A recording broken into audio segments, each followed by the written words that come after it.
Fala galera, Bruno ali aqui com mais um vídeo de introdução à Modern patrocinado pela Card Store. E hoje vamos falar sobre o BR Midrange ou BR Edel, criado, pelo que me falaram, pelo menos pelo grande Willy Edel. Essa lista aqui é do Bolovo. Vou mandar um abraço pro Bolovinho que se tornou pai recentemente. Aquele abraço para ele. Então, o que é o BR? O BR é um Jund sem verde. Isso é óbvio, né?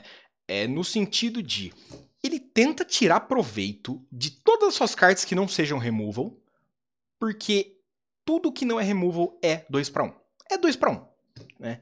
Bob é 2 para 1, Chandler é 2 para 1, Crocha é 2 para 1, Pyromancer, Razorette, até a Blood Moon pode ser infinitos para 1, pode ser um Time Walk infinito.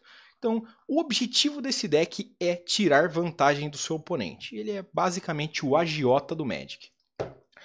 Como que ele faz isso, né? Nós temos essa base de mana muito bem definida, com 22 terrenos.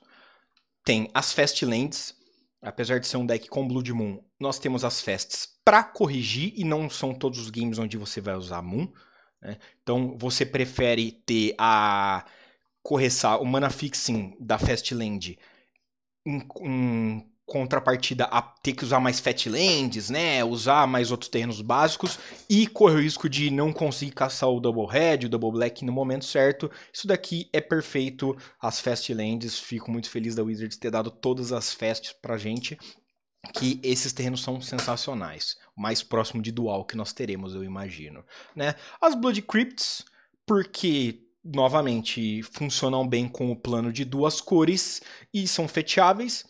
Um triominha, algumas listas usam um Blood Baron of Scopa de side, eu não gosto muito. Ele tá aqui porque ele é o trioma dessas duas cores e ele tem cycling, então em situações onde você já tem a mão na mesa ou você está fludado, você pode ciclar. Caso contrário, ele é um terreno que entra virado, não é tão problemático, principalmente quando você pretende abrir de descarte. E aqui nós temos as 8 FETs para preto. É muito importante que as FETs sejam todas para preto, porque a Moon transforma tudo em montanha. Então, se você usar uma área de mesa, por exemplo, estourar a área de mesa para básica, você pega uma montanha, faz a Blood Moon, a montanha continua sendo montanha, não te ajuda em nada. Então, o Polluted Delta, apesar de não ter ilha, você consegue pegar um pântano básico, ou né, qualquer Shockland ou Trioma, mas quando faz a Blood Moon, ter o acesso à básica da cor correta é importante. E é por isso que às vezes alguns Junds sofriam muito, porque ele precisava ter duas básicas em jogo, além de uma montanha, né? Ele podia ter qualquer dual que virava montanha, mas ele precisava ter uma floresta e 2 pântanos para jogar. A Blood Moon ficava bem fraca naquele deck, né? Quais são as spells que fazem o deck funcionar? Um Cling to Dust, por quê? Ter um Grave Hate de main é muito bom, principalmente se ele não tem um custo, né? Ele tem um custo de mana, mas ele não tem um custo do deck building. Você vai colocar carta no cemitério do oponente, mesmo que ele não use Fatlands, né? Que geralmente o que se faz com o Kling é, o oponente não colocou nada no grave, eu dou remove a Fat ali, dou um draw, maravilha. Mas não, aqui você tem removals, aqui você tem descartes, então um Cling to Dust sempre vai ter algo para tirar, a menos que o oponente abra de Leyline e faça um Rest in Peace, e você sempre vai ter que tirar. E no late game, você consegue transformar o seu grave pseudo inútil, né? Todas as cartas que não fazem nada no seu grave, em ação na forma de vida ou draw. Né? Muito bom porque esse tipo de deck não tem life gain, fora o Cling to Dust. E você não quer jogar com Batterskull, você não quer splashar para Helix. Então, você tá matando 2 coelhos com uma caixa d'água só. Né? Fatal Push. Não são todos os Fatal Pushes possíveis, né? São 3 em vez de 4, porque nós já temos raios, né? Temos Dreadbores e a Blood Moon trava o Revolt da Fat. Então você não quer comprar 1 milhão de Fatal Pushes depois de fazer uma Moon. Né? 3 Inquisitions e 4 Thoughtseize em respeito aos decks de Titã, porque você obviamente gostaria de tirar mais cartas baratas, né? Então, se você pudesse jogar com 8 Inquisition, muitos decks jogariam, mas você não quer dar uma Inquisition, ver que a mão do cara tem. O oponente tem um chamado na mão, um titã, aí ele dá o chamado para 2 titãs, ele fica com 2 titãs na mão, você tem uma Inquisition e fica chupando o dedo. Então é melhor você ter o Seize, mesmo ele te custando 2 de vida, porque o primeiro descarte nunca é doloroso, né? O problema é o segundo Siege, um Siege no turno 4, turno 5, é mais cruel, né? 4 raios. Isso sim é importante, porque o raio não só não difere o oponente com Revolt ou não, né? Você pode dar numa criatura tendo dado ou não Revolt, você pode finalizar uma criatura, né? Depois de bater com criaturas pequenas. Mas esse deck também tem um plano agressivo muito acentuado, então o Bolt vai ser mais relevante para você que o Push, mesmo que você esteja enfrentando um Death Shadow, por exemplo. Um Bobzinho, eu adoro o Bob deveria jogar 8 em todo o deck, porque o Bob é maravilhoso, mas o custo do Bob é alto, né? Grandeza a qualquer custo, já diz o flavor text dele. Você ter um Bob na mesa é aquela carta que você quer ter no momento certo. Né? É a carta que, se você pudesse ter um deck separado só para comprar essas cartas no momento que você quer, seria melhor. Porque se você faz Bob turno 2 contra um deck ultra agressivo, você tá tomando 2, 3, 4 de dano por turno. Você vai morrer antes de conseguir estabilizar. Porém, contra Control você também quer fazer um Bob, porque você vai limpar a mão do oponente e vai querer voltar pro jogo. Então, o número correto de Bobs é 1, por mais herege que isso pareça, porque pelo menos ele não vai vir um monte caso ele te atrapalhe, né? Quem já jogou de Jund sabe que é foda quando você compra o segundo Bob na partida que você não queria ter comprado nem o primeiro. Que temos uma carta nova de Zendikar Rising, muito boa, Magmatic Channeler. Ela é substituto do Faithless Loot, né? Claro que de maneira bem nerfada, mas ela custa 2 manas, 1/3.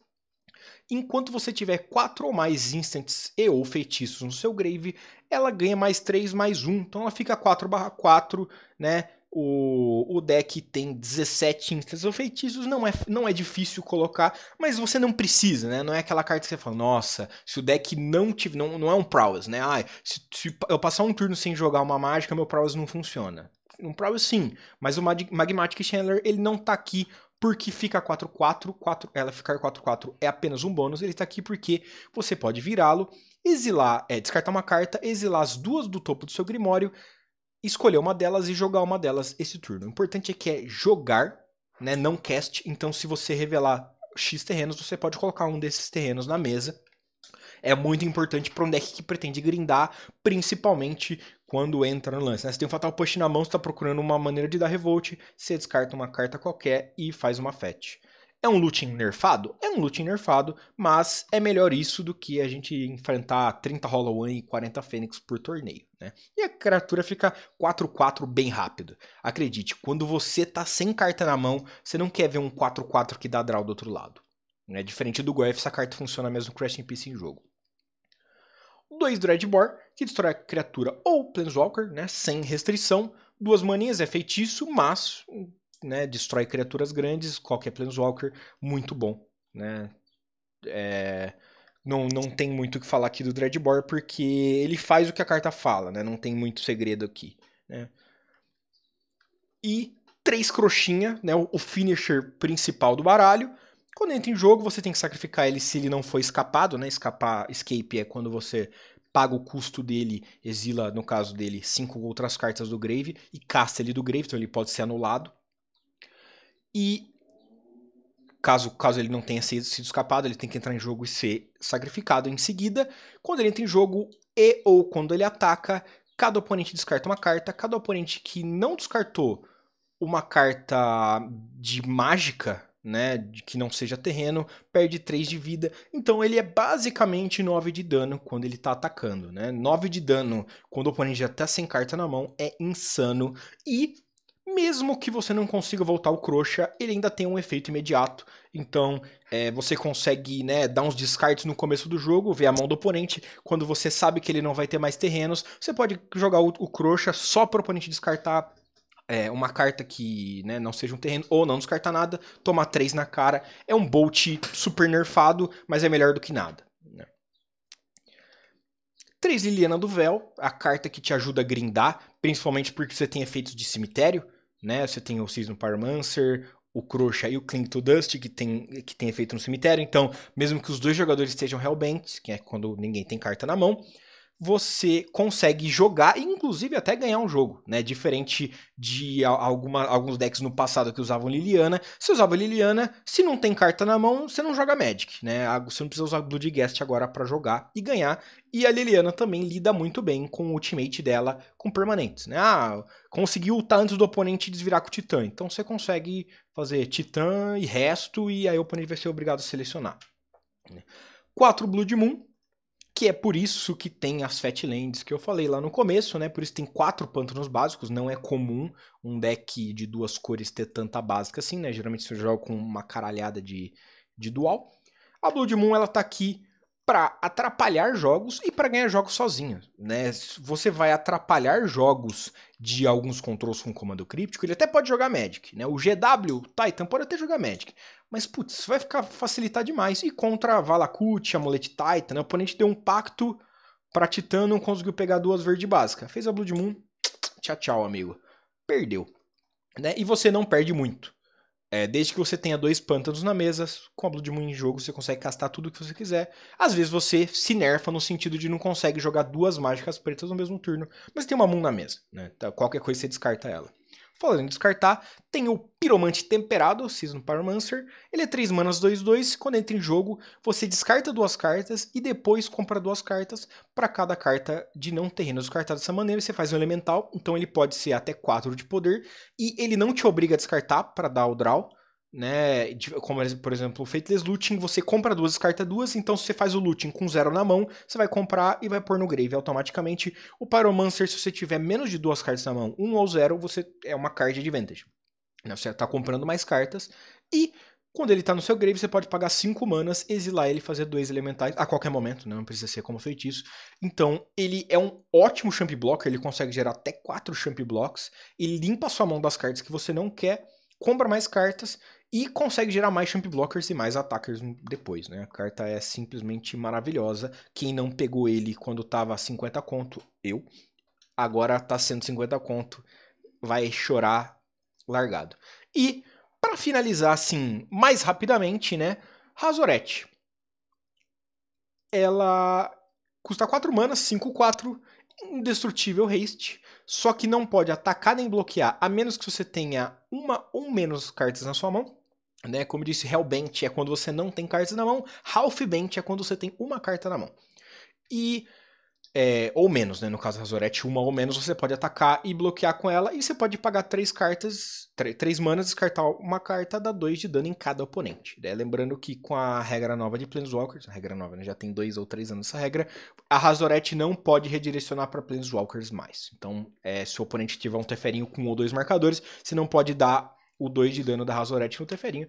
Mas a Razorette bate muito, e bate rápido. Né? Ela tem haste, ela é muito boa e ela consegue finalizar o oponente mesmo que você não consiga atacar, né?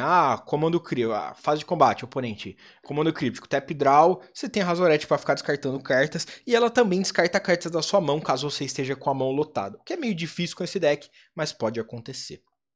Né? Então, como eu disse, o objetivo desse baralho é tirar proveito de todas as trocas, mesmo que seja troca 1 para 1, porque você eventualmente vai comprar mais cartas ou você não vai ter uma card advantage de quantidade de cartas, mas sim de virtual card advantage, né? Qualidade de carta, porque você tem Magmatic Channeler, você tem Season Pyromancer e o oponente tem que descartar terrenos ou não terrenos pro Croxa, e aí mesmo que a mão dele tenha umas cartas, ele vai ter uns 2 terrenos, não vai ter nada para fazer, ou, né, ele tem um Primeval Titan na mão com 3 terrenos na mesa, não adianta nada, é uma carta a mais que você, mais essa carta não serve para absolutamente nada.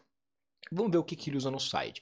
No side nós temos explosivos, né? O explosivos, ele geralmente não é bom quando o custo máximo que você consegue fazer para ele é 2, né? Ele entra com X marcadores, sendo X a cor que você pagou para ele, né? Geralmente esse deck faria para 2, mas como você tem um trioma que gera branco, você consegue fazer para 3. Em algumas partidas você consegue estourar ele para 3, principalmente quando você não sobe a Blood Moon ou não a conjura, né? E destrói todas as permanentes de custo X, sendo X igual ao número de marcadores, né? É X, não X ou menos, tá? Não adianta fazer para 3 e tentar limpar a mesa do Humanos inteira, você vai ter que escolher 1, 2 ou 3, mas já é bom o suficiente, principalmente porque mata encantamento. Nihil Spellbomb, né? 3 cópias. Esse deck, como eu já disse em alguns decks parecidos no passado aqui no na introdução, ele quer remover o cemitério, mas ele não quer apenas remover o cemitério, ele também quer tirar vantagem, né? É a famosa lei de Gerson no Brasil. Você quer sempre tirar vantagem, então ele prefere a Nihil, que ela custa 2 manas para fazer no mesmo turno, sacrificar e dar o draw, mas você consegue dar o draw, diferente de uma Tormod Script que custa 0, mas não faz nada depois disso, né? Então, partidas com Uro, Santuário Místico, você prefere dar o draw além de exilar o cemitério. 2 Python Needle para parar cartas problemáticas, né? Planeswalkers, você pode parar até mesmo criaturas problemáticas, né? Eliod, por exemplo, Eliod, Balista, Spike Feeder, né? Você pode parar um dos combos e se preocupar com outro, né? IRL, se o oponente combate Divina Infinita, você não ganha. Então você faz Pit Needle para Spike Feeder e o combo da Balista você consegue resolver com apenas um boltzinho ou um Fatal Push, né? Muito mais tranquilo. Mais um Cling to Dust nas partidas de Grave, Intensivo e Grind. Um Bloodstiff Thirst, porque ele destrói criatura ou Planeswalker de custo 2 ou menos. Só que se ele for quicado, né, no caso ele vai custar 4, ele destrói qualquer criatura e qualquer Planeswalker. Então ele funciona como o quarto Fatal Push nas partidas rápidas, né? Para matar Swift Spear, ele é mais um Fatal Push, mas ele também mata Teferinho, ele também mata Jace, Teferão, Primeval Titan, desde que você tenha tempo para isso, né? Mas ele funciona assim como Fatal Push no começo, no meio e no fim. Mais um Dreadbore também pelo mesmo motivo. A diferença, né? Ah, por que não mais 2 Dreadbore? É porque o Dreadbore custa 2 e o Bloodstiff Thirst custa 1. Então, quando você tá no draw contra o deck ultra agressivo, você não quer ficar com um monte de carta de custo 2, você vai fazer uma spell de custo 2, uma spell no turno 2, uma spell no turno 3, talvez 2 no turno 4, mas até aí a ineficiência de mana é muito grande. Comando de Colagan, o que é interessante, porque geralmente esses decks jogavam com até 4 de main deck, hoje em dia, né, pela diminuição de artefato no main deck, a quantidade de card advantage gerada pelos controls, onde você só mandar o oponente descartar uma carta não é tão relevante, e você exila seu próprio cemitério, então você guardar um comando de Colagan para voltar um Pyromancer, sendo que você já exilou o Pyromancer por Cling to Dust, não é tão relevante. Você está jogando com eles no side, você sobe quando ele é realmente muito bom. Né? Um Boyle, né, o terror dos decks de Titã e dos decks azuis, apesar que o Rain 6 ajuda a voltar pro jogo, mas né, quando você tem um Planeswalker na mesa e dá um Boyle, o jogo está a seu favor. E aqui, falando em Walkers, nós temos a Chandra, que é a de custo 4. A Chandrona, para mim, é a Chandra de custo 6 de Oath of Gatewatch, e a Chandraça é a de M20, né? E a Chandrinha é de custo 3, né? Chandrinha, Chandra, Chandrona, Chandraça. É uma outra maneira de gerar card advantage contra control mid-range. Ele mata criatura de poder de resistência 4, né? Então é boa contra Eldrazi e outros decks mais bundudos assim, né? Deck de Kim Kardashian. E também é outra maneira de ganhar o jogo sem precisar bater. E Ungrat, The Flame Chained, que também é contra decks de control, custa 5 manas, entra com 4 de lealdade. O mais um dele, cada oponente descarta uma carta e perde 2 de vida, né? Ele não precisa descartar a carta para perder 2 de vida, se ele não tiver carta na mão, ele só vai perder 2 de vida. O menos 3 você ganha o controle da criatura alvo até o fim do turno e desvira, ela ganha haste. Você sacrifica ela no final do turno se ela tiver custo 3 ou menos. Se não, ela fica pra você para sempre. E o menos 8, cada oponente perde vida igual ao número de cartas no grave. Geralmente você só vai subir, né? O mais 1 geralmente já vai matar ele antes de chegar no menos 8. Mas se precisar, bem, né? Em 5 turnos que ele tá em jogo, ele dá o menos 8 e geralmente o oponente vai morrer. Maravilhoso, não se esqueça que isso não funciona com Rest in Peace. Mas já é uma das maneiras de pressionar controle, porque se o Ungrat resolver, mesmo que o oponente esteja comprando várias cartas por turno, ele vai ter que descartar e tomar 2. Né, corre que o corno tá puto. Né, o bicho é bruto. Né, e é basicamente isso, é um deck de troca constante, né? É o deck onde se você conseguir impedir o oponente de te matar, né? No caso, fazer um Rest in Peace, aí atrapalha a Croxa, o Magmatic fica bem mais fraco e o Pyromancer também perde efeito. O deck, não digo que ele folda para isso, mas você sabe que vai ficar mais difícil ele ganhar. Quando esse deck não consegue ganhar, ele geralmente perde, né? Ou você empata ou perde, mas é assim que você ganha desses decks estilo quase Prison, que é impedindo ele de ganhar. Se você ganhar o G1, geralmente ele vai acabar empatando ou perdendo o G2. Então só tome cuidado, como eu disse, o Magmatic Chandler bate forte. Né? Então você fala, tá de boa, tá de boa, tá de boa. O cara descarta umas cartas aqui, dá um boltzinho ali, um Clink to Dust em você. O bicho tá 4/4, você não tem carta na mão e acaba morrendo. Então é isso aí, galera. Espero que tenham gostado. Deixem o like, se inscrevam e até a próxima.